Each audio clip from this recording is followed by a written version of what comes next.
Hi, this is Toby again, and I wanted to give you the results of a survey that they did.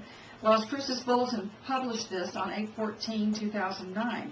I'm going to give you the number one, and I'm going to give you the runner-up. So number one for the burger joint is Lottaburger. The runner-up is Whataburger. Asian food was the Mix, and the runner-up was Five Brothers. Italian food, Lorenzo's, and the runner-up was Sea Bistro.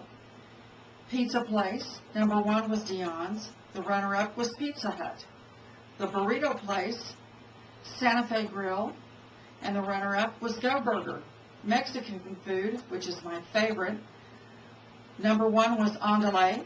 Number two was Si Senor. Deli, number one was DG's Deli. The runner-up was Metropolitan Deli.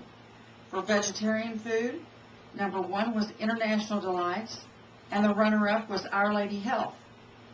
And the last one, food delivery service. Number one was Domino's Pizza, and the runner-up was Five Brothers. Stay tuned for more information on Las Cruces. Thank you.